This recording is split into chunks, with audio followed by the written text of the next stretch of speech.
Hello. Yeah, morning, ma'am. Good morning. How are you, sir? Fine, thank you. How are you? I am doing great. All your results are over or not? One paper is still left. Ma'am is checking. I am following up with her. Maximum We volume. Oh, have okay. to Okay. declare it, Monday, Tuesday, Oh, and we have our convocation is on 5th May. I know. I have seen that mail. Will you be coming, sir? No, no. Ah, Very, very, very difficult. difficult. Okay, okay. So you're all busy. Yes, I'm just making you the host, sir. You can Yeah, see yeah. and share the screen. Okay, okay. Yeah, yeah. It is enabled. It is enabled. Yeah. Fine. Fair enough.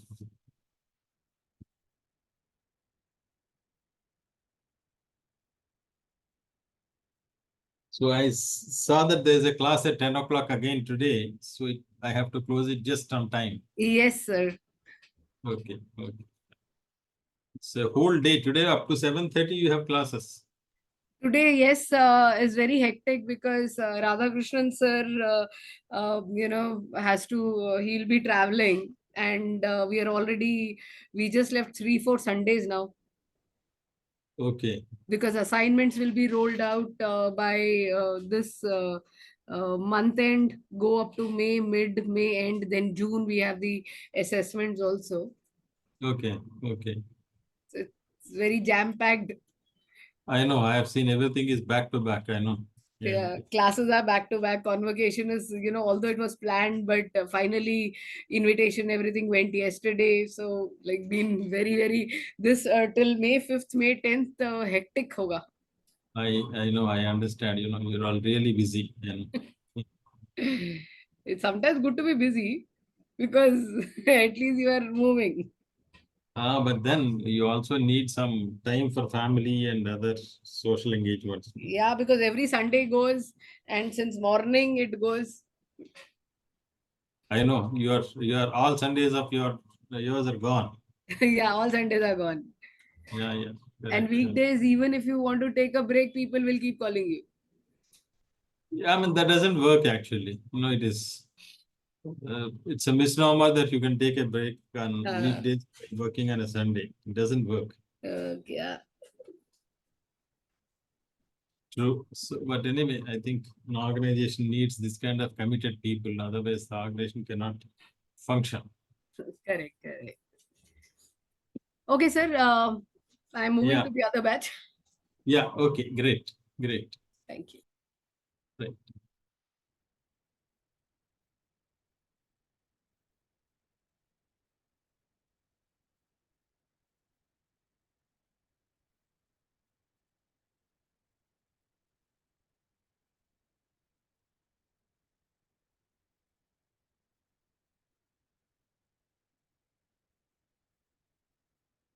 Yeah. Good morning, Mayurima.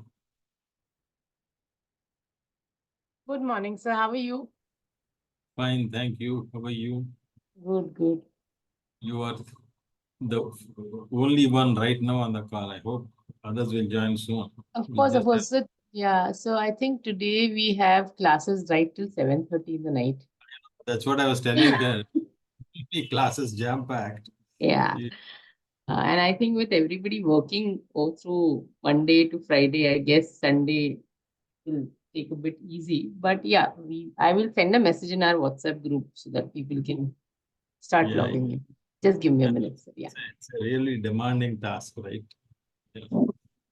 But then we have chosen it, so I guess there is no complaint about it. I know you have chosen, but then initial enthu over a period of time comes down.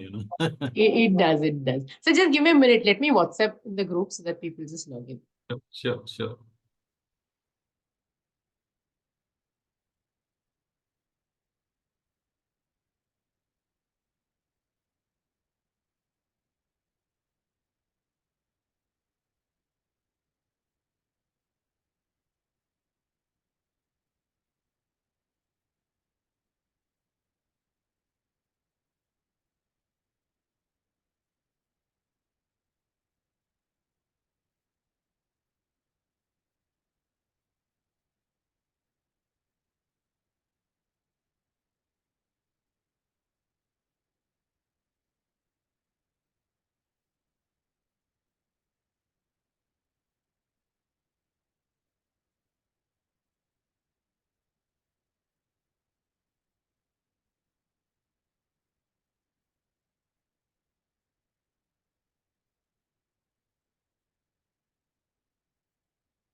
think some people should be joining. I have messaged in the group.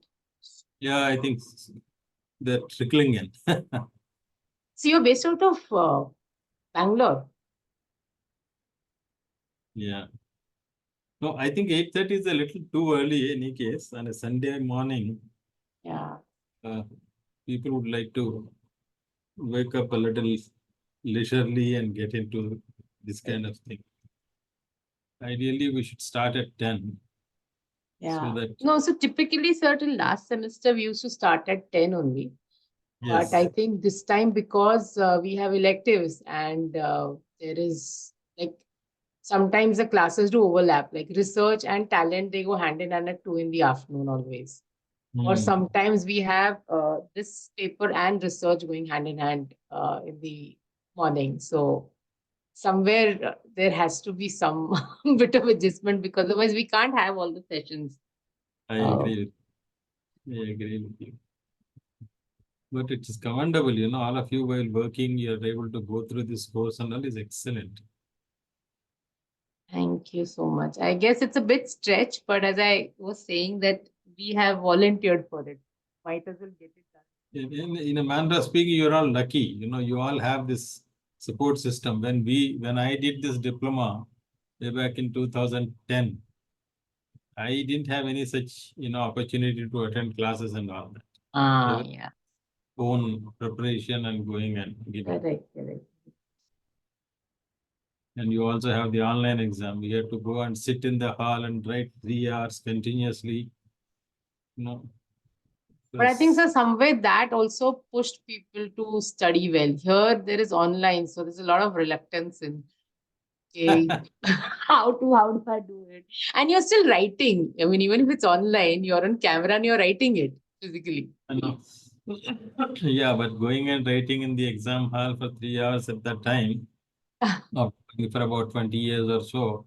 Yeah, would have been, yeah. It was, we were all used to only signing, not writing by that time.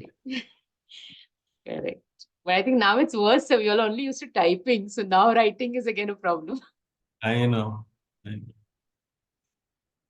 think I don't know whether you all have the software for dictating so that it types, the machine types, if that is there. We have, nowadays I think even basic things like Word will have a dictate version. So that is good. Then you don't have to type, you just dictate it, yes. Speak and then it goes, yeah. So, good morning to everyone. I was just telling Mayuri ma'am that, it's commendable that you guys have all worked for the whole week and still you're coming to the classes on Sunday. So it is quite appreciable. So welcome you all to this 6th session on Development Center Management.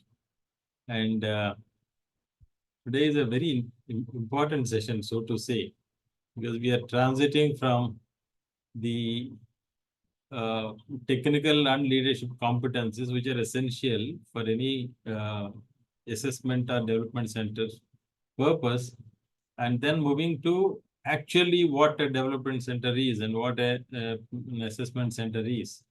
So that is why it is very important. So I think others may join as we continue. I think we should start. Do you all have any first-hand experience with either assessment center or a development center? Any one of you? So I have, as a part of my TIS course, when I did my executive program there, we were a part of development center. In the sense, I was a participant in the development center as a part of our OD class, and we were all coached on very, very limited. It was a 2-day thing. So how a development center runs and how the assessment happens. So, but we were participants. So basically, we participated in activities, and then we got a feedback, and they were observers. So that's the limitation. I mean, that's the limited experience I've got. And how big was the batch size then? About 45 people. 45 people. And how many SSS were there? We had about 6 of them. 6 of them. Was it in Bombay? Yeah, in this campus in Mumbai. Mumbai, okay. Yeah, I'm still used to Bombay because it has been internalized so much. Mumbai transition is still not happening. Difficult, yes. Yeah. Okay, great. So anybody else? None of you have any first-hand exposure to assessment center and development center? Jagannath ji, you must be having in your organization. It's a big organization. Yes, sir. It is the big organization, but like assessment center, I have not yet exposed to. Assessment center, what I have read in the study material and all that. That's what I asked last time also, as to assessment center and development center. Assessment center, we have got our management development center set up in Borivali, Mumbai, wherein, like I mentioned you, I am Professor TV Rao. He has introduced this 360 degrees feedback, and he introduced actually that assessment part for the people who will be promoted to the leadership roles, like say for example senior divisional manager who will be in charge of the division. Say for example, right now I am posted in Jabalpur, so it is covering a huge area of a total circumference of around 300 kilometers. So the branches, 21 branch offices located in. So he will be in charge of that. So people who will be chosen for these leadership positions, they had to undergo that program, one assessment program. And like I mentioned last time also, they used to see the history of that person since from childhood, as to how he was been brought and so many things. So basically the question is whether the person will be able to lead the team of people or not, team of leaders, whether the person will be able to lead the leaders, and that is important for our sector, like while you are being posted in such kind of position. Thank you. Okay, okay, wonderful. Thank you. I think let's go through we have very limited time and there's a lot to discuss. And therefore, I think though there is not a part of the syllabus, I want to first give you the concept of assessment center and development center and what differentiate these two. I mean, why you have two different types of concepts and what is the applicability. I think that understanding is very, very important, though in our course material, it focuses only on the development center, but I thought it is important for you to understand, and rest of it is all related to development center. Now, what is an assessment center? Basically, assessment centers are usually a third-party centers. Not many organizations will have internal assessment centers or development centers, except the large ones. There are private, centers which are set up by some experts in that field, and they either have their own regular evaluators or they may even have consultants. I think one of the reasons why this course has been introduced in diploma program is because most of you will be involved in executive training, and executive training basically is related to the development center activity. You will not be involved as a part of L&D in the recruitment and selection process, and therefore assessment center is left out of the syllabus. Probably the assumption is that it will be more relevant for the HR fraternity, and therefore that has been left out. Now, what is an assessment center? Basically, both of them are functions are similar, but application and usage are different. So it is a combination of selection tools. Wherever you go to an assessment center, the concerned participants will be put through some kind of testing or assessment, and based on the outcomes of that, certain decisions are made. In the case of assessment center, it is basically either you are in or out of the organization. That is a pass or a fail in your assessment. That is mainly used for the recruitment purpose. But that said, sometimes the assessment centers can also be used to take decisions on the promotions for the candidates. So you can refer a set of candidates to an assessment center. These people will go through the assessment center, and the confidential report will come to the concerned HR department or the line managers, and they will take a decision whether somebody is ready for promotion or not. But assessment center will give you what we call the gaps in the candidate. So what does it basically mean? When you send somebody to an assessment center, you obviously have to share the information related to the competencies required, which again is related to the job analysis and job description job the specifications have to be shared.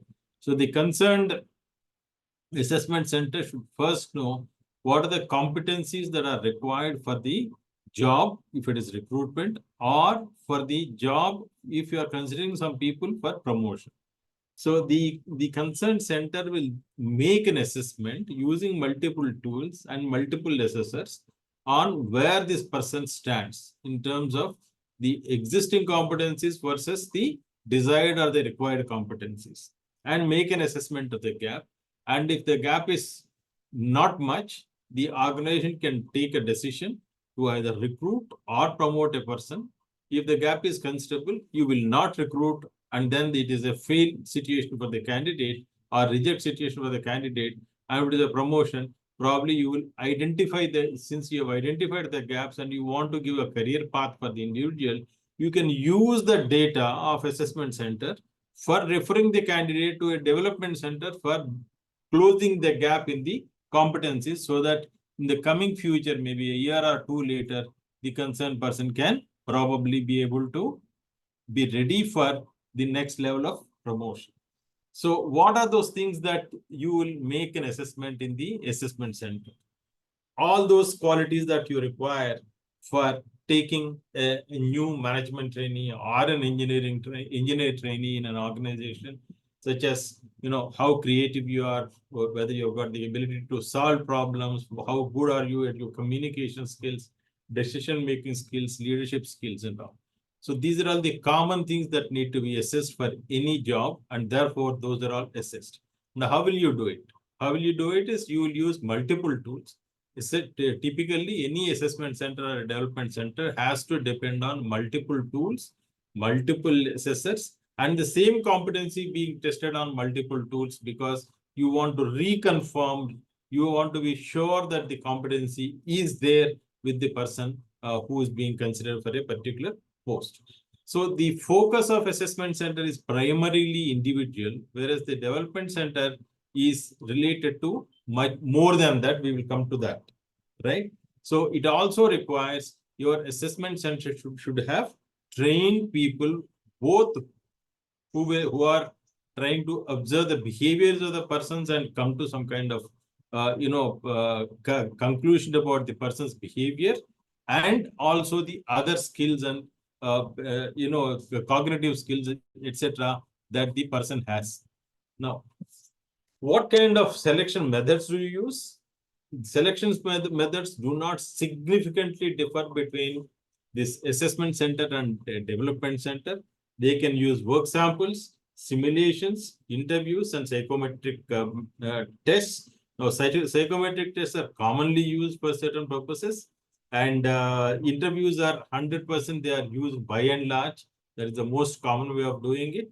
Simulations are primarily used in the development center for these senior positions. It may not be required for all the positions. Maybe at the entry level, you may not require so much of simulations, but at a mid to senior levels, you require more of simulations.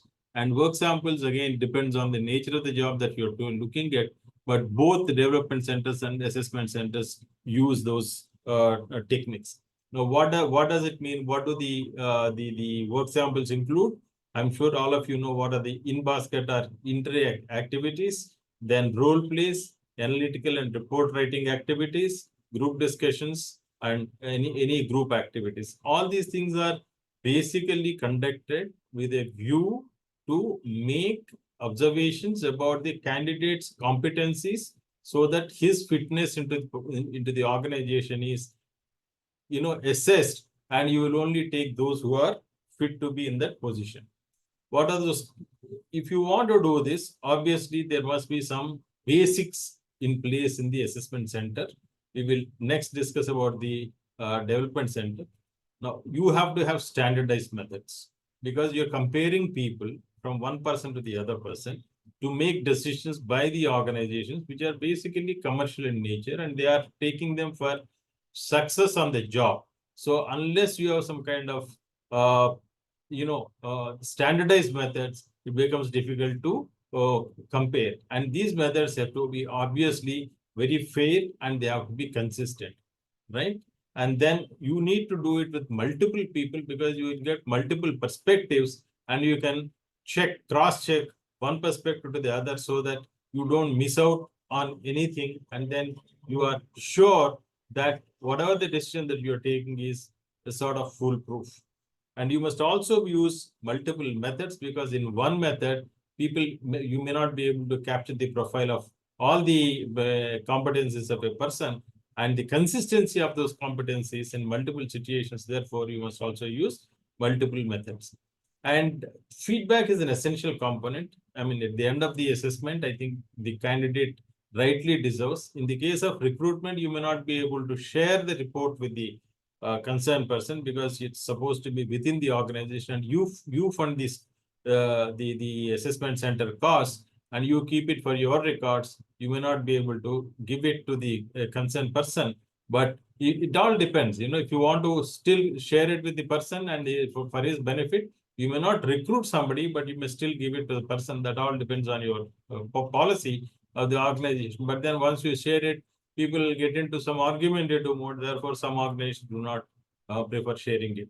Now, the question is, at the end of this, you will have a report of the candidate, which will give you what are his strengths and weaknesses, and what are the areas for his improvement, and how he can be professionally developed, so that in the case of promotions, you can use this report for referring the candidate to a development center. Yes, sir. Jagannath ji. Like sir, assessment and feedback, we can take this as the two extremes. Assessment is from one side, feedback is from another side.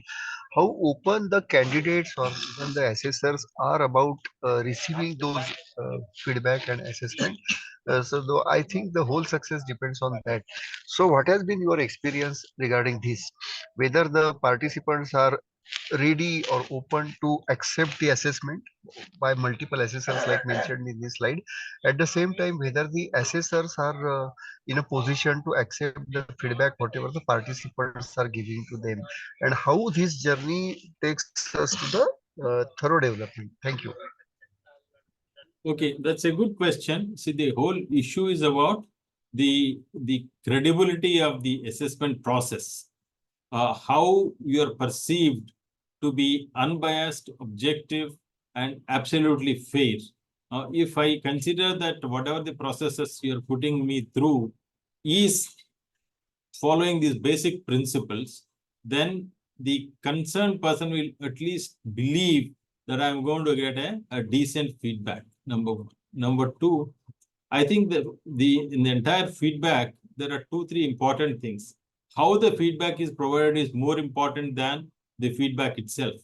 The feedback giver has to be extremely trained and empathetic to the candidate, and the candidate should perceive that it is incredibly beneficial to him. Even if he is rejected, he should still feel that he is being rejected on fair means, and whatever the process that he has gone through is going to benefit him for his future needs. He can build on them. So whether people are open, I think when you are interested, when your purpose is to develop somebody and you are able to communicate, I am interested in you and therefore I am sharing it with you for your benefit and for your growth, there is a good chance that people will be open to listening to you. But then the method of giving the feedback, the time of giving the feedback, the environment in which it is being given is all important in the feedback mechanism. Yeah, you have something to say. Yeah, what is more required and what Professor TV Rao has advocated about the 360 degrees, but people in the Indian scenario or typically in our case public sector scenario, they are not much open to receive this 360 degrees as to all the people, your peers, your subordinates as well as your superiors. If your superiors give your feedback, yes, you have to, मतलब बोलते हैं मजबूरी है कि भाई लेना ही पड़ेगा. But while it is from the peers and from subordinates, it's become very difficult for the person to accept and digest, more than accept, digest that feedback. So, from that point of view, how these assessment centers will help? Thank you. No, there is a difference. There is a difference between what we do in the organization as 360-degree feedback and what an assessment center is doing. An assessment center is an independent external body to the organization, then there is no reason for anybody to suspect their motives and their honesty. Why 360-degree feedback does not work in the organization? Because we are not considered to be meritocratic organization. We are the whole credibility of the appraisal process in most of the organization is suspect. Many organizations you will keep hearing that the decisions about the promotions and transfers and increments have already been made. Rest of the process is done just to justify or document what they are doing. Right? That is the basic problem with us. It is not that, these processes are wrong. The processes are good, but the implementing people are the problem. That is why credibility and trust are two important things. And hence, whether it is assessment center or development center, I think if they are within the organization, it is people can look at them with some, suspicion whether they are being manipulated to accept some outcomes which have already been predetermined. But if it is an external body, obviously they don't have to be, governed by any organizational requirements. If you consider them to be fair, I'm sure people will be willing to listen to that. So don't compare the 360-degree feedback that is done or appraisal that is done in organization for the purpose of determining the promotions, rewards, and increments, and etc. Here it is completely a very, very objective, and therefore here you also have multiple people. They are all experts in the area of their specialization. They are not your peers or subordinates or some external customers and things like that. They're all supposed to be people who have been working in that area for a long period of time, and they know what they're doing. So that, I think, is the basic difference that we must note in this case. Now, that is what is about the Very, very true, sir. Yeah. yeah. Okay. Right. Yeah, very that is- true. Like we have one saying, we have one saying in Marathi, "Sonarani can't toचले," which means if the goldsmith pierce your ears, then it is you will accept it. If your mother, father, or maybe your I agree. I agree. thank you much. Yeah. So I think in feedback, one important thing is the giver is very, very important. And the context and the environment which you are giving is even more important. All these factors make a difference in terms of how the people take it. Now, coming back to the development center, I think if you go through the history, I mean, that is what, the Chanakya comes in most of these discourses, because he had gone to take revenge at that point in time, and therefore he wanted to develop a certain kingdom and a king, and therefore it is said that he has followed the kind of model that we are talking about way back in 3rd century for recruiting the people for his kingdom, right? And that is what made him successful, though he never became the king, but then he was able to ultimately achieve his goal. But most of these, the current techniques which have been talked about in the current form of development center or assessment center have developed during the world wars. Because what happens in a war period is, in a short time, you need to develop several skilled people to face the war field. And therefore, at that point in time, how the army or any of the defense forces will recruit the right kind of people so that they can be deployed in the field in a very short time and come back successfully, made people to develop some of these tools and techniques which we are discussing as a course, and subsequently the corporates have actually owned it up and some of them are using. Now, as far as the process is concerned, it was first Germany which is said to have developed these kinds of centers, and then that has moved on to the Britain, and then Indian Army initially started. Indian Army, I think, in the Services Selection Board still uses these things, and they have 3 phases of recruitment in Indian Army. They have first interview, they use interviews, psychometric tests, and also some outdoor activities. Some of them which are group activities, so that they are able to assess the competencies of the potential candidates to be recruited in the defense forces, and then that has been helping them for a long time, and that they still continue to hold. So now let us understand what is a development center, and then we will understand what are the differences between AC and DC. Now, it is very similar to AC, but the focus here is not recruitment or promotion. The focus is to identify the development needs of individuals. So whether it is AC or DC, you are talking about always a group of people, not one individual. You are looking at making an assessment of your existing staff and then see what their development needs are, and then plan for their training and development so that they are prepared for future roles. So it also means that the development center should have clear understanding of the job roles, job analysis, and then the competencies required for those jobs. So who gives all that information? The concerned department or the line managers, they give these competencies. The more clearer those competencies are, better equipped you are at the development center. So here you are basically looking at putting people through a certain processes and then coming out with a customized plan for their development, which we discussed in the previous classes, the individual development plan or the IDP.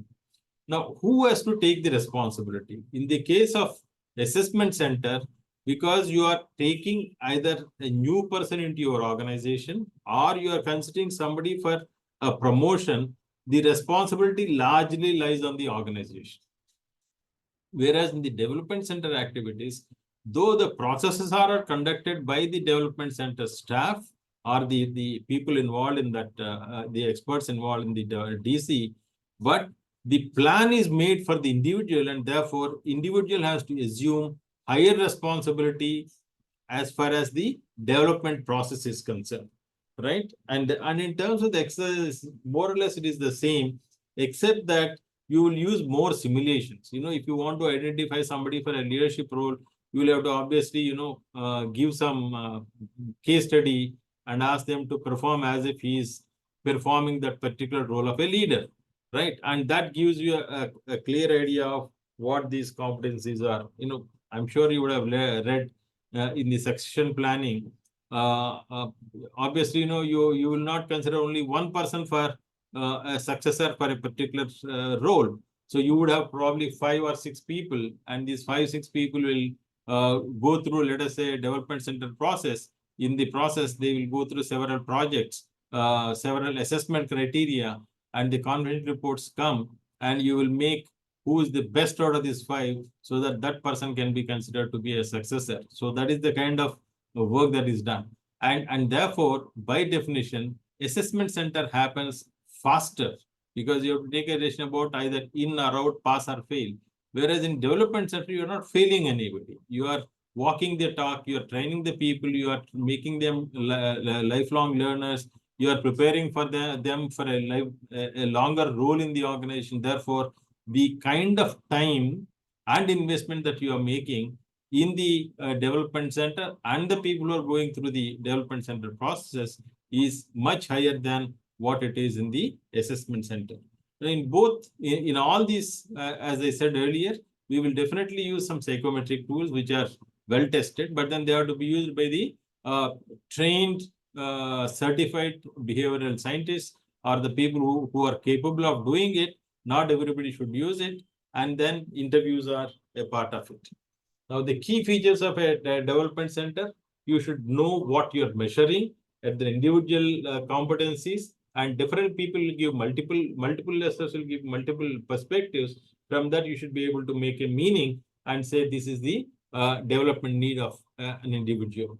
And you are looking at the current skills and competencies, and you are trying to project them for a future role and future requirements. Therefore, you should know how to draw the development career path for the individual, and then the individual concerned, with the support of the organization, should be able to achieve that so that in your future roles, you are successful.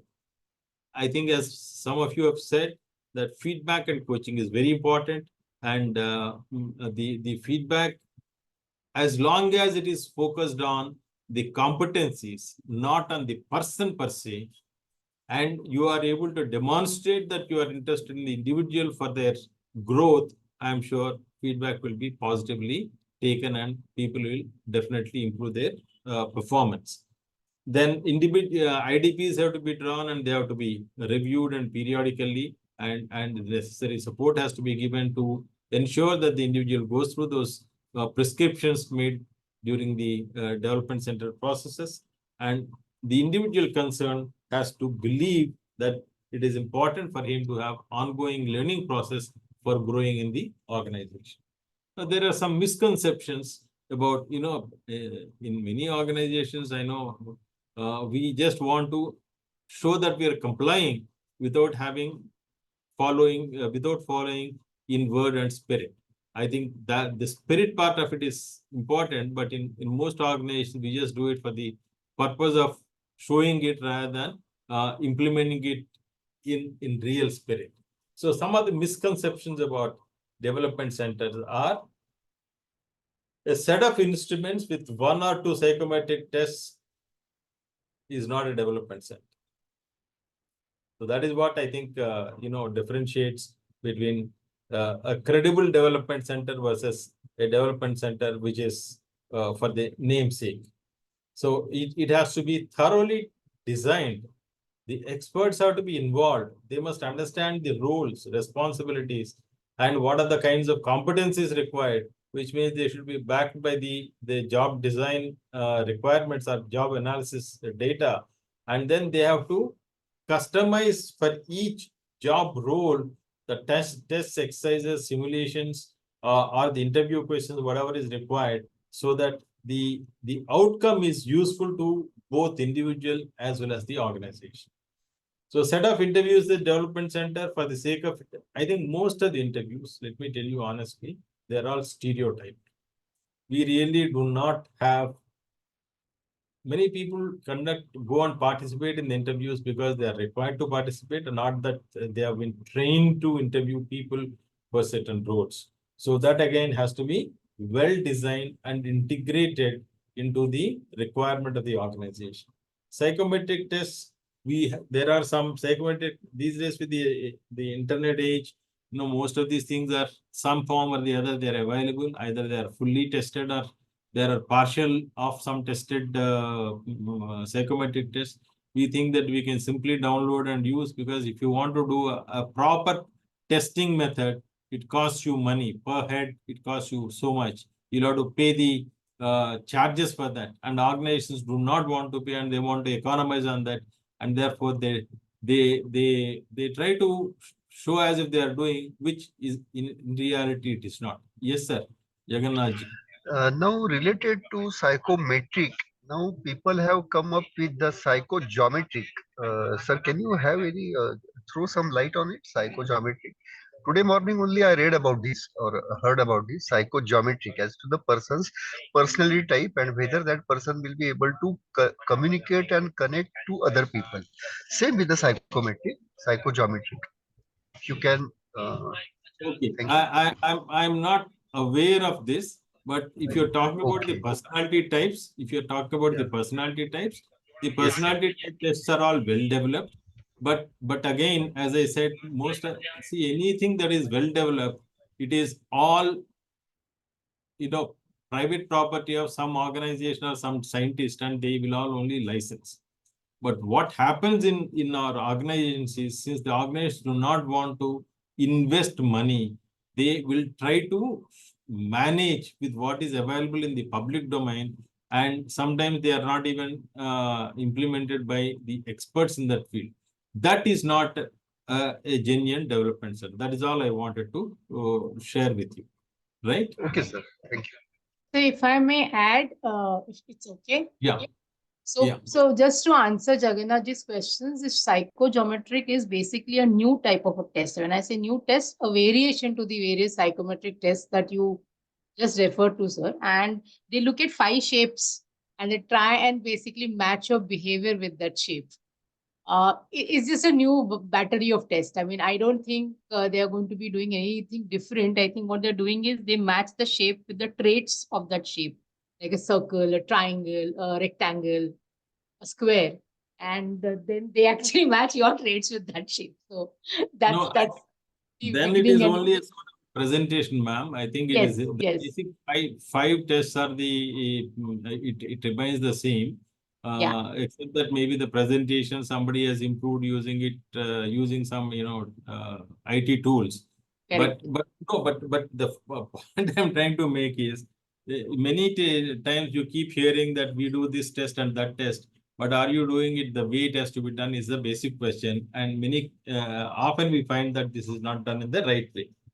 Then Completely agree, sir. Yeah, completely agree. and you don't have a battery of people who will do this. Multiple assessors require, I mean, a proper assessment requires multiple assessors.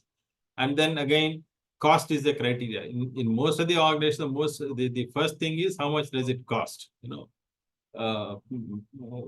Typically we want to cut down the cost, and most of the times L&D is considered to be a cost center, not a profit center, because you really do not know how to quantify the benefits of your investments in the L&D, and therefore organizations look for shortcuts how to reduce the cost, and therefore you reduce on you work on lesser number of people. Then work sample tests are not done, not DC, because they determine the person's know how he is doing his job. But then work samples have to also determine his competencies and how far our experts are able to decipher, observe, and decipher the competencies and rate them well is a question there. And when you do this, I think the basic question when Mr. Jagannath Kulkarni asked is whether people will be willing to take the feedback. If the feedback is given not on the person but on the performance of the competencies, people will be willing. And if it is multiple people, it's better, because then you are sure that there will be some kind of a normalization done. If it is only one person giving the feedback and he has got some preconceived notion because he is already an internal part of the organization, that becomes very difficult, and the feedback may not be palatable. The ugly part of any of these assessments is the results that you see in practice in the organization are contrary to what are the findings in these assessments. Somebody who is not having capabilities and competencies get promoted or get shortlisted for a training, and those persons who are perceived to be good at a certain competencies may not get the opportunity. So we are considered to be, mostly the organizations are perceived to be very unfair in our approach, and therefore this happens. Otherwise, not because of the processes. And observing multiple participants on one competency is also not a right approach to a development center. And building an institution cannot be a development center. You just showcase a physical infrastructure and put a development center for this organization, and barely invest in the processes, the testing equipment or testing tools, and the people required, does not make an organization to have a development center.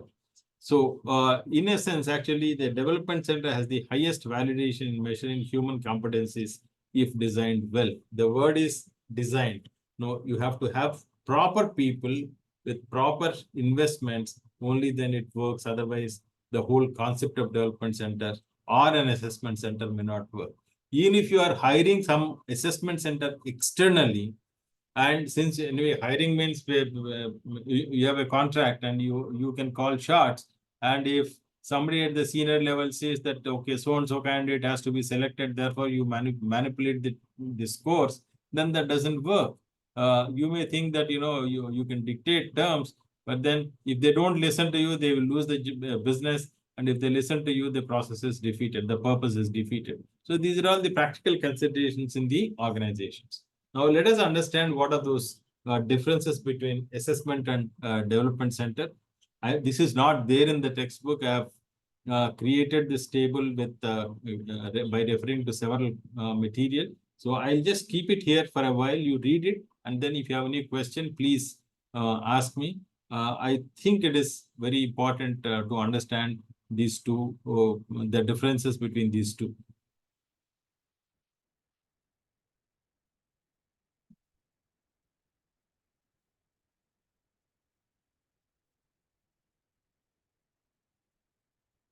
Yeah, please feel free to ask me questions.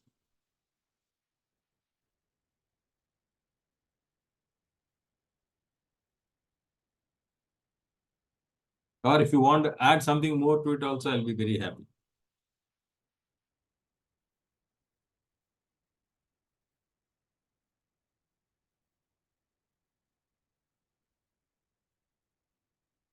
That was a movie of I think Priyanka Chopra, in which the same thing has been mentioned, type.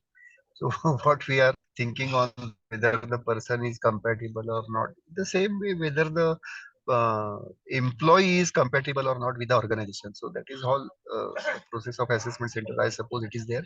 What I think is after recruiting and after deploying the people in the organization or after putting them into some positions, then assessment is being done. It's better to do that pre-employment or pre-deployment rather. Then it would have been much, or it would be much more beneficial. Thank you. Okay.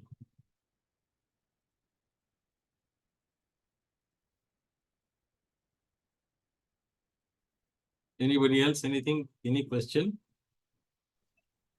Sir, I'm not getting a chance to read. So if 2 minutes can be given to read.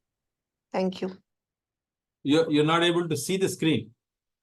I'm not able to read because continuously somebody is talking. So I need to read this so as to ask questions. Then we will pause for a while. Please read it. No issues.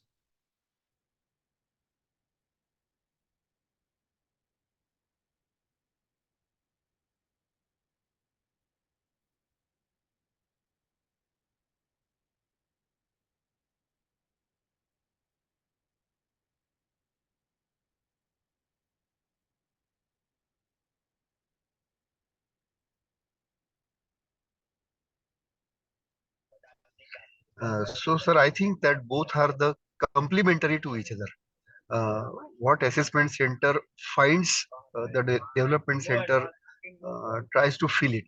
The same is mentioned in competency gap. Uh, is output of assessment center, and filling of those gaps is the purpose of development center. Thank you.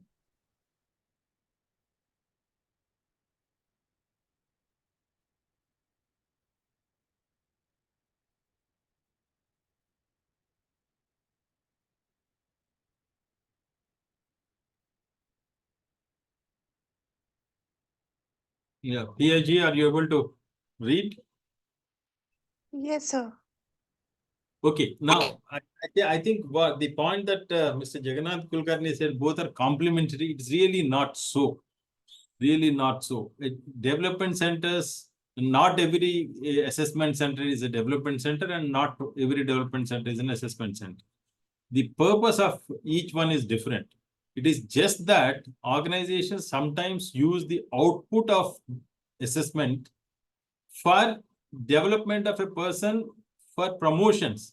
It may be used for that purpose, but then they are not considered to be complementing each other. So you don't have, assessment center and a development center and everything gets complemented. No, not really. Not that way. But what happens is in a talent strived society, we have too many educated people, not enough talent. Unfortunately, the situation in India is that we've got many people who are educated, but then whether the talent is available or not, we do not have enough people who are talented. Now, in this situation, and if you are a leader and you have to run the business, you have to show the results to your organization, you have to find some ways to circumvent this talent shortage or that war for talent. And therefore, sometimes the organizations, managers use the outcomes of the assessment center, that is, which gives you the report on the gaps of the people, to identify those who can be trained for the future roles, so that I don't have to be in a stage where a vacancy exists, but then I don't have the right kind of talent. So that way it can be used. Otherwise, the purposes of both are different. Now, development centers are much difficult to run because they require long-term perspective, more resources, and most important is the buy-in from the top management. So assessment centers people will accept because you are anyway going to recruit people. Recruitment is essential component of an organization, and probably it doesn't have any future costs, and therefore you don't mind spending some, and your money spent on that is more or less clear. This per candidate I have to spend so much. But in development center is not so. How much does it take? Each individual development plan is different, and each person requires different time frames, different competencies. The investments are more. Therefore, if you don't have the buy-in from the top management, and the leader who is heading the development center is not able to convince the people who are part of the interventions that the organization is planning and implementing the individual development plan, the whole thing can crumble, and therefore it is much more difficult to manage a development center than just running an assessment center. I hope I have made the point clear. We will move on. Sir, so development center crucially comes after when it comes during the talent mapping part. Yes, it's a part of the talent management, and which also is basically competency mapping requirement. Okay, so this is, I mean, this is how it is differs from assessment center. We have a common conceptions that both assessment center and development center are the same. But now No. we can come to a conclusion that there is basic difference between assessment center and development center, where development center is categorically used for talent mapping or talent development, talent performance management, whereas the assessment center is being used for recruitment, some at times for promotion, for giving promotions to some candidates, and so on and so forth. Yes. Thank True. you so much. Very true. Very true. So can we say that assessment is for talent acquisition and development is for talent development? Will that be okay? In a manner of speaking, yes, assessment centers are mainly focused on the talent acquisition part, and therefore it is pass or fail. Either you are in or you are out. There is no further discussion on that, by and large. Except that the caveat there is some managers are using this data for internal promotions because you are not able to source the right kind of people. For example, today's situation in the market is that IT companies, they don't need the traditional talent anymore. The software developers or the CSE graduates of engineering colleges, which they used to take in thousands of numbers and keep some of them on benches and all that. That situation has completely changed. Many companies, the competency requirements of IT companies have completely changed, and they don't have the right kind of people.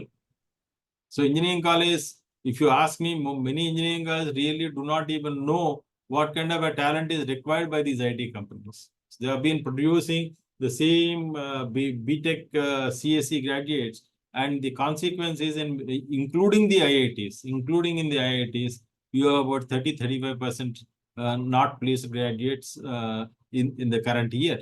But why does that happen? That is because the company's competency requirements have changed. They have not been translated, the new competencies have not been translated to the academic inputs, and therefore there's a massive gap between these two. And who does this? How will you do it? That is partly, I think it's a collective responsibility of both the industry and the academic institutions. But what is important to understand here is that assessment centers are going to, the relevance of assessment centers in future probably will increase because the jobs are becoming more and more highly focused in certain competencies. It's no longer that I will take, I will give an example. When I joined a multinational company some years ago, for 1 year, for one full year, I was on training. I was asked to travel to different departments, different locations across the country, and then I have been put through some coveted management training programs, all that. 1 full year, I did not do any routine managerial function. I was in the knowledge acquisition about that particular industry, specific to that company, and sometimes some projects were done. What they were doing is some kind of competency mapping. I was being assessed by multiple managers from multiple locations, from multiple perspectives, on multiple competencies, and all this dossier was going to the central HR in that company, and a profile of me was being created there. The most of these top class companies are the blue chip companies. They have this system of creating your profiles and mapping your right from your school performance to your current performance, and they have a way of projecting to what level you can grow in the organization. That was being done, but I think that luxury is no longer there in the companies today. They have to be much smarter and swifter to do that, and hence I feel the importance of assessment centers will grow. And further to that, within the organizations, after you have the employees, you cannot, to fill the other levels of the organizations, you cannot get too many employees outside available for lateral movement in the organization. Therefore, you need to also focus on development centers, which means the focus on L&D, or the pressure on L&D is going to go up as we go forward. It gives you more opportunities. There will be many more opportunities for the L&D department, but then L&D department itself has to mature into a highly competent team of professionals, so that you are able to address these needs, and therefore the importance of development center. I hope I've been able to give you the right perspective on that. Let's move on to what are the principles of a development center. I mean, we have always been talking about multiple participants, multiple competencies, multiple observers or assessors or consultants, and multiple instruments. So all these things. So if you want to run a development center, or if you want to manage a development center, you need to manage all this in your organization. And multiple contexts, validation of instruments, how do you validate these instruments is very, very important. And that we are not getting into those methodologies. Validity and reliability are very important for any of the instrument to be used. And integration of SSR's observations and records to define clear inferences about the competencies. I think this is where the challenge is. This is not like the 360-degree feedback where you have got 5 different levels of people, your superior, your peers, your subordinates, your customers, like that. Here, these are all experts. They'll give you some opinion, when some views based on observations on your behavior or competencies. And then all those things have to be collated to make some sense out of it and give a prescription to the organization as well as to the individual in terms of feedback, what needs to be done for the future, right? Specific competency-based feedback. And a competency-based feedback, again, I'm repeating it multiple times. See, most of the organizations, they give feedback, the bosses give feedback, but in my personal view and in my observations over a period of time, I've seen they give without having the finesse of a top-class professional. The feedback generally ends up as something related to the person, not to the competencies or the profession. And therefore, there is a reluctance in accepting that feedback, and people come out of the boss's room and say, oh, yes, criticized me, he has done this, he has appreciated me. So it is not me as a person, it is my competence to be successful on my job. If the focus is on that, I think people will be very, very happy about it. So overall feedback-based development plan charted out upon development center completion and leading to an individual development plan, subsequently implementing that IDP is what makes a development plan a unique proposition for an organization, and that makes it more successful. Right? Now, what are the objectives for the development center? I think by now, most of you would have understood that you are looking at the right candidate for either future development of the positions, or in most cases, the succession planning. Succession planning definitely requires a good amount of effort because that is for the key positions in the organization. Identifying the developmental needs of the candidates, that's not easy. What is perceived to be development need may not necessarily tally with the assessments and the outcomes there. And therefore, there is a huge gap. I will give you an example. Since I've been in the both the corporate side as well as the academic side for considerably long time, when you ask people to make a personal assessment of what training needs they have and what they rate and what actually we get out of the processes that I've been talking about are generally not the same. They are very, very different.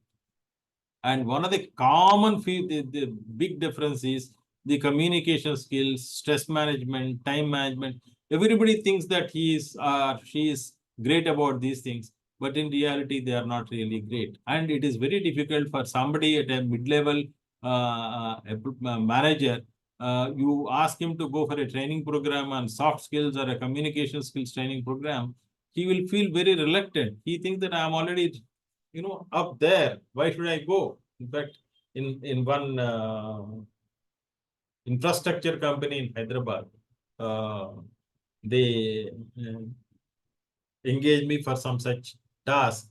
And one finding that we had was most of the top performing, highly earning in terms of incentive and things like that, business development managers, their communication skills are indeed very, very poor, but yet they're successful. Because they're successful, it is very difficult for you to convince them that you need to go through this. And that is because they think what they've achieved so far will make them achieve future growth. Unfortunately, it is not so. There is a saying, if you continue to do what you've been doing, you will continue to be where you are. So if you want to be somewhere in future, you need to be different, and that difference requires you to go through those upskilling or improving your competencies and acquired cognitive skills. Then the overall success of development center is whether you are able to demonstrate to the organization that the people are indeed being developed and the organization is able to retain its competitive position. Now, principles of development center design: clear and stated objectives. I mean, this requires a lot of guidance and inputs from the top management, either the CEO or the second level of the management. They must be very, very articulate in what the development center has to do and what it means for them. Identify the competency baseline, which again requires a lot of good amount of job analysis and that is related job analysis, not the traditional one, the job analysis which will help you to get the right competence, the baseline competencies. You can always define this is my baseline, and then the next level and the next level, 3 levels you can define. And then the commitment from that senior management and the support that is required, because sometimes you may have to take certain decisions which may not be palatable to the other line managers in the organization. So you must have this solid backing of the top management, without which you cannot objectively function as a development center head, and you cannot effectively manage. And feedback, which will lead to drawing an individual development plan, which is a teamwork, not one man's work. It's a teamwork. Then you must use the right kind of audience, whether you're doing it for the mid-level or the senior management, you're doing it for production or operations, factory level. I mean, that kind of what kind of an audience are you looking at? Because each audience, the requirements are different. And then how are you going to use the data that is generated in the development center? Now, if the data generated in the development center is going to be used as a weapon against a person, then nothing will happen. The whole effort will go waste. I think that is what previously we were discussing. Why this credibility crisis is there? That is because some people make use of it for wrong purposes. Then your entire credibility goes.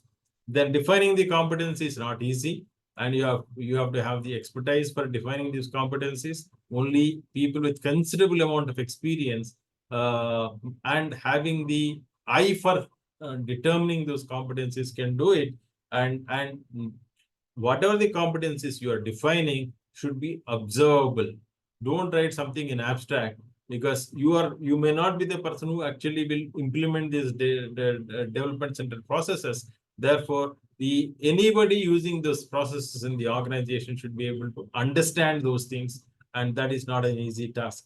Then validity, at least, I mean, validity in the scientific sense is the best. If nothing else, at least you must have the face validity of the instruments that are using. If you don't have that, then it becomes a matter of a joke in the organization or in the development center. People will ridicule that. So please make sure that your instruments are valid or technically and scientifically, if not at least on the face of them. And the multifold nature, by use multiple techniques, by multiple assessors and multiple participants, and make sure that you never send a signal contrary to being unbiased and very objective. So sometimes you need to, what are the tools used? Sometimes you need to use cognitive tools. Now, cognitive tools are used for what purposes? I think if the job requirement is the competencies required needs you to be analytical thinker, logical reason, make logical reasoning, and you have to be a critical thinker. Your job involves a lot of problem solving. Then obviously these are all something to do with your cognitive processes, and therefore you need to use the cognitive tools. Now, they can also be used, cognitive tools can also be used for technical and functional competencies that require the participants to use their cognitive thinking skills. I think in today's world, where the organizations are more and more depending on for the AI-related implementation of their job processes, the cognitive skills actually start a little higher level. People, anything that is routine can be done by machine, but anything that is non-routine, which requires a certain amount of decision making based on some data and their interpretation, requires the cognitive skills, and probably that will start somewhere around the mid-level management positions and above. And obviously, for those positions, you need to use the right instruments to determine what are the cognitive abilities of the individuals. Then interpersonal tools. The managerial function is mainly, apart from being technically sound, you must also have the interpersonal skills. The interpersonal skills actually carry you through the organizational processes. You must be able to work in teams, work with your superiors, work with your juniors, but work with your peers, and you must be able to lead teams. You should be able to lead leaders within the organization, and therefore your ability to deal with conflicting and complex situations has to be much higher, and hence you must definitely deploy some interpersonal tools in the organization. Whereas there are different tools. Now, this course doesn't have the scope of discussing all of them, and therefore we are not going into it. Then most of these people are connected to businesses. You are there to run the business, and we are discussing in the context of a business organization. And therefore, you must use some business related tools, which can be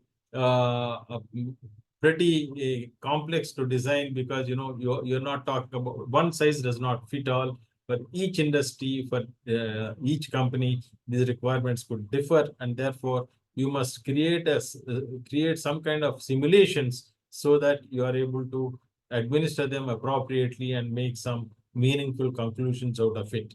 And then last one, but this is not the least one, which is very, very important, is whether you are able to give feedback in a constructive way. Feedback can be given in a very destructive way. If it is that way, the whole process of development center will fail. So how to give feedback, what to give, how do you make it insightful, how do you make the person receiving the feedback receive it, process it, use it, and improve on that, all depends on the feedback giver. We often blame, this is an attribution error, we often blame that this fellow doesn't take my feedback. We always put the onus on the receiver, but I think the giver is very, very important. We should move away from the attribution error and say that the buck stops with me. I am responsible for it. I must give the feedback in the right way. Yes, sir. The study material contains even the construction of the statements while giving the feedback. It should be in the third person or second person, never as a first person, and so on.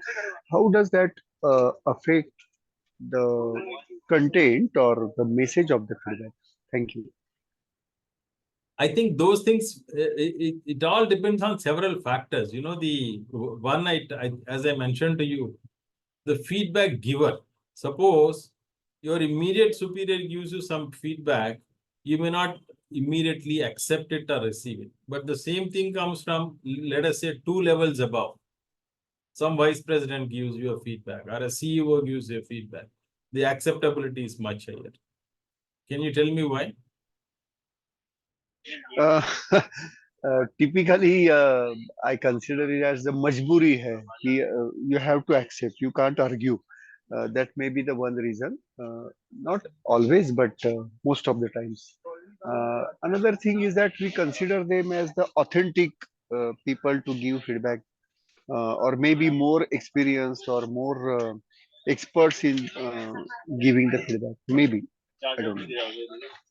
Okay, I think the authentic is the word. You know, if your leader is considered to be authentic, if your leader is considered to be open, if your leader is considered to be fair and objective, you will consider that to be more acceptable. Now, that is one reason. And when you are getting some feedback from a higher level, obviously, he doesn't have any conflict of interest. You know, your immediate senior, if he gives, you can always suspect that this fellow is worried about my competence and I may replace him tomorrow. Therefore, he is giving me something which is not acceptable to me. And he may have that unconscious bias as well. You know, the individual concerned who is giving the feedback might also have some unconscious bias. But as you go up in the ladder and they give you the feedback, this unconscious bias level probably is not going to affect them because you are no longer no threat to them and their positions. And therefore, you consider that to be more acceptable, which number one. Number two, the context, how do you give feedback? Let us say constructive feedback. If you have to give feedback to your own trainee, let us say, you are all running training programs. You are heading the training departments at the institutes. If you have to give it feedback to your participant, how do you give actually? What goes into your thinking, thought process, when to give, how to give? Can anyone articulate that?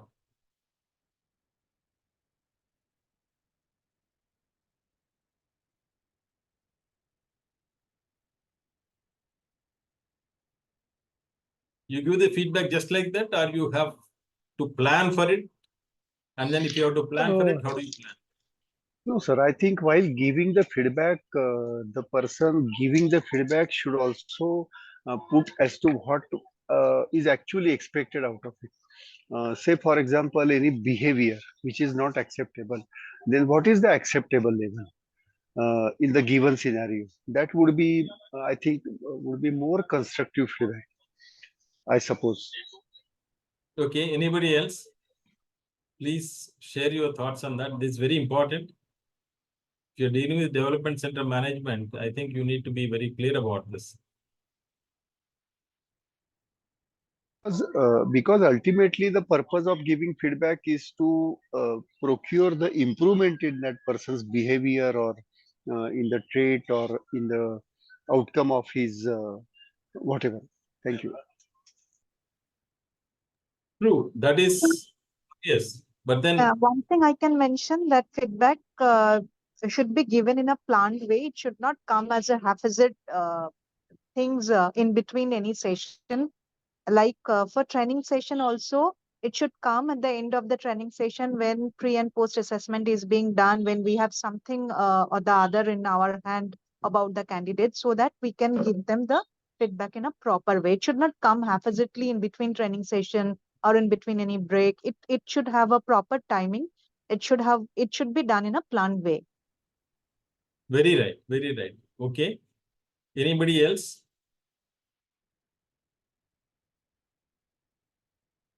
Mayuri ma'am, you said you have gone through this training. Any Yes, yes. perspectives? Sure, sir. So basically, I think when you look at it typically from a trainer's perspective, when there's a feedback given, I think, or any other, as a manager, if you're giving a feedback, I think most important is that the feedback has to be about that particular situation or any incident. It can't just be generic. It has to be on that, because what is important is why feedbacks often get rejected, because people don't find value in the feedback that has been given. And for that, it has to be very, very specific. What happened, why it happened, how it could have been done in a different way. Also, I think it's important to take into consideration the reaction of the participant by ensuring that there is a two-way communication rather than trying to dump the feedback on an individual, because then it comes from a very different space. The person starts taking it very personal and goes into various instances, whereas the feedback is about a particular situation, it's about a particular requirement, it's about a particular behavior or a skill or an expectation. And I think it has to be made more cohesive, which means that it is about how can we work together to improve this, rather than saying that it shouldn't sound like a reprimand. I think those are some very basic essentials of feedback, that the first reaction to feedback is rejection. I mean, if somebody tells me that I'm fat, I will obviously not accept it. But if it is put in a very different way, probably I'll start considering what the person says, and it has to be made to sound or not sound, it has to be genuine. I think it's very important to make the person understand that the feedback is for the development and the benefit of the person. Look at it more from a long-term perspective than a particular instant which might irritate the person as to why am I getting a feedback. So I think I have said too many things, but the point is, I think it has to be precise, it has to be about a particular situation, it has to be made in such a way that the person who the feedback is being given to should think about improvement rather than taking it negative. Right. Thank you. I think you all have given the right kind of inputs on that. First of all, I think the feedback giver should do enough homework before calling somebody and say, I'm sitting with you for giving you feedback. And you should really mean what you say, each word of you. It's not just for the sake of feedback or because you have the authority to give feedback. You're not giving because you're concerned about the person. And then you an observed set of behaviors in the person, therefore you're giving it. And the context in which you are giving is, I want you to be more successful in the job. Maybe some of them may also help me to be successful in my life, but then the purpose here is to be made successful on the job. And don't call somebody and then, as Mayuri ma'am said, it has to be a conversation. It should not be, I am your boss, you listen to me, and tomorrow majburi hai, you have to just hear me out and then get out. No, it's not that. It's a conversation. You have to engage the feedback receiver. You have to make them believe that, yes, it is in your interest. I think all this, there is enough and more research on feedback giving and feedback reception, positive feedback, negative feedback. Sometimes how a negative feedback leads to a positive outcome. Sometimes even a positive feedback can also have some negative consequences. All these things are enough research is there, but we will not get into that. Right now, I think it is important to know that feedback is an important mechanism or an important part of the entire development center, and it must be insightful and impact making. Yeah, thumb rules for development center design. I think these are very, very essential. Each competency must be measured at least twice using different tools. That is what we have been talking about: multiple tools, multiple measurements, multiple assessors and all that. So this is just to make sure that you do not go wrong and you will not make any errors. And each exercise must not measure more than 3 or 4 competencies. That is again to make sure that the assessors are focused on measuring those competencies. If you have got too many competencies, it is very, very difficult to focus on them. And therefore, you make sure that your design of your activities or events in the development center are made in such a way that you do not make more than 2 or 3 or at best 3 or 4 competencies in particular event. And participants should display their competencies and proficiency in all settings, not in one, whether it is a group activity or whether it is an individual activity or a one-on-one activity. They must. Therefore, it requires a lot of thought. Designing a development center is not a simple task. It is not like creating an event or a role play or a case study. I think what goes into that role play or what kind of a case study is created is very, very important. I think these are the thumb rules. Now, how do you validate? I think designing tools in such a way sufficient time is provided along with the sufficient opportunity for the display of the behaviors in the participant. You cannot hurry up, and the behaviors can come out only under certain situations, under certain time frames. So therefore, you cannot say you have to finish it and pressurize the participants in that.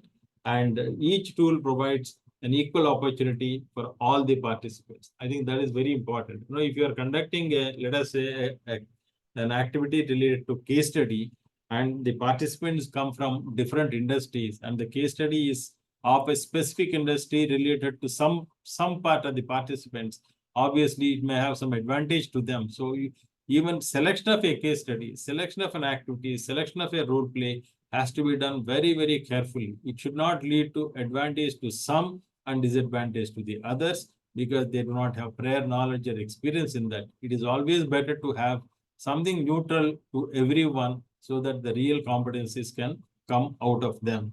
And then tools must be used as standard mechanism across all the DC batches, development center batches. You cannot keep changing. You have to have consistency, cohesion, so that the results are comparable. Here, your decisions are going to be based on relative performance of others, and therefore your result should be comparable. And don't miss out on why your development center exists. What are the objectives of that? Don't deviate from that. Then competency is what you're measuring. Don't keep on compromising on what you're measuring. They must be uniformly measured for set of people. The same cohort should have the same set of competencies being measured. And then setting in which the tools are employed, don't keep changing the tool. If it is deployed in two different settings, the results can be very different. And therefore, you must be sensitive to that and use those in a similar situation or a similar context. Now, this is very important. The tool must be created or designed on situations which are either completely away from the business environment or completely in line with the business. Either all the participants are familiar with what tools they are using, or it is alien to all the participants. If some are familiar and some are not familiar, the situations and the context, then it will lead to some kind of biased assessment, and that will not fulfill the requirements of the purpose for which you are conducting the development center. While creating and validating the tools, one must put down the measurement criteria. How many times do you expect the behavior to show up? What will be the intensity of behavior? And what would be the different ways in which the behavior would be displayed? Because the designer may be different from the people who are actually making the observations. So at the time, that is why we always say in development center, you must have some pilot done before you finalize on that, so that you are able to validate the activities that that are being conducted in the development center, so that there is consistency in all the results. If you don't pilot it, then it is possible that you may be leading to a wrong conclusion. Now, I have also put in this PPT that completes the discussion on the development center for today's purpose. And the next session, we will take the remaining part forward. But I think for the understanding of each one of you, I have put the glossary here. So I would request you to read this. And then if you have any questions, you can ask me, because this will be a quick reference for you during your test or something like that. Your conceptual clarity will be higher. Yeah, please read that. Sir, may I ask you something? Yes. Please? Yes. Sir, you have mentioned competency-based feedback, right, during our discussion today. So can you please come up with any example where I can understand clearly what is competency-based feedback, how it is being given to the participants? I mean, one or two examples. Okay. Certainly, yes. Definitely. I have been involved in training since I've been in the academic field. For any training needs analysis, first training program planning, we used to do the training needs analysis. I used to have people who will circulate some formats and ask them to conduct the training needs analysis. And there are two things that we used to do. One is collect the data from the individual faculty members or the teachers, all of them at higher education, not in the school education. And commonly asked question is rate yourself on the communication skills. Invariably, everybody will put themselves at the highest level. Maybe if it is a scale of 1 to 5, it will be 4 or 5 at the individual level, the rating. Then we ask the principal or the head of that particular institution, college where they are working, and the rating from them would be maybe at 2 or 3, or in some rare cases maybe 1. Now you look at the perspective, the perception that you have about yourself, and the perception you have from the supervisor is completely different. Now, when you do the analysis, maybe out of, let us say, 500 people, I'm just giving you a ballpark figure, maybe for 200 people, you have identified that they require communication skills. Right? Now, you are going to tell somebody who has been teaching day in and day out to the higher education students that, look, you need to improve your communication skills. When my perception is that I am already great. Right? So you ask them to come for a training program. The first thing they come with the mind, they come to the training program on the first day, their body language just speaks all this, They will think that I have been sent here for punishment. They will not consider that I lack this competence of being a good communicator. I am already teaching. My students are doing well. My students are graduating. Why the hell do I need to train them? Now, you have to correct that mindset, give them the inputs, and demonstrate to them that at the end of the training program, your communication skills have improved. And not all 200 will improve. Some people will not improve. Now, some people, let us say some 5% or whatever. If they don't improve, if you have to communicate this to them, how will you do it? Competence requirement is communication skills. Perception, self-perception is I am great. Supervised perception is you are not great. Training center is required to intervene and improve your communication skills. And at the end of the training program, the investment is made on them, and yet they don't improve. How do you give this feedback to them? I hope I made the point clear. Yes, sir. Okay, I think this is this is just one example. There are several such experiences that I have gone through. Very tough. As Jagannath ji said, sometimes you have to show your authority and say you have to do it and make them feel that it's majburi because you have to you are accountable for the organization. But then, given enough time and resources, you have to give it in the right way. Sometimes you have to use multiple ways of doing it. Okay. Yeah, the second slide of glossary, I think this will give you in the gist of what we have done for quick reference. So you can quickly look at it and ask me if you have any questions. Because they may close this call anytime. It is 9:55. I think 10 o'clock you have a class. They simply shut it off anytime. Last week it happened.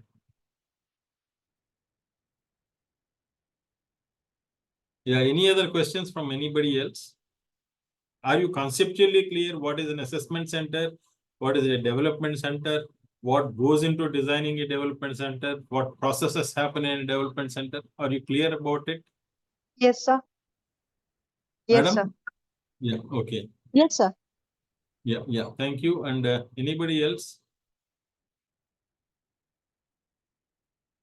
Others are not speaking. Tiaji? Yes, sir. Understood. Sir, You thank you. understood? Yes, sir. Thank you. Okay, great. Great. Padma Priya, madam, Yes, sir.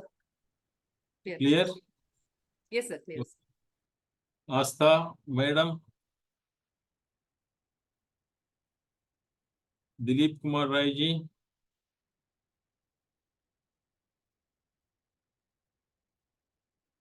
Rajni Kumar ji. Yes, sir, it's understood. Understood? Okay. Yeah, no questions on this glossary. But for the next class, by the time we meet next Sunday, I want you to do a little bit of thinking more on this. And if your organization has some processes, at least come back and share your experience there. And if you don't have any organization, at least try to understand, talk to any of your contacts and find out what happens in a development center in their organization, either within the organization or set up outside, so that we are able to get some practical perspectives into the classroom. I think we are almost done. We still have another 2-3 minutes. We can engage in some clarifications before we close the call, or we don't have to close. The call will be closed by the central office. Yeah. Sir, I have another query. Yeah. Sir, Please go ahead. in the assessment center, we came to know that this is basically used for recruitment and for giving promotion. But I mean, promotion is also part of performance management, right? So why it is not being taken into development center? I mean, through development center also we can promote somebody and they can be taken for succession planning. But why this promotion thing is being kept into assessment center, not into development center? No. It goes into the assessment center and is used for the purpose of identifying the gaps.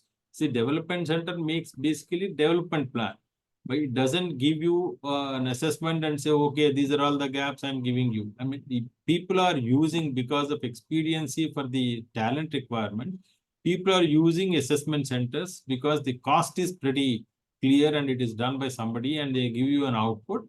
It gives you a report where the concerned person requires an amount of training or gaps, and fixing the gaps goes to the development center. So development center need not necessarily work on identifying the gaps all the time. That is the only reason. Otherwise, primarily assessment center is a recruitment based activity or talent acquisition based activity. Okay. Yeah. All right. So I think before your other class starts, then we can close. We have got another minute, and so you have a minute's break before you go to the next class. I know you have got back-to-back classes from morning to evening. So wish you a very happy weekend learning. All right. Thank you, sir. Thank you. Till we start again. Thank you. Bye-bye. Thank you. Bye.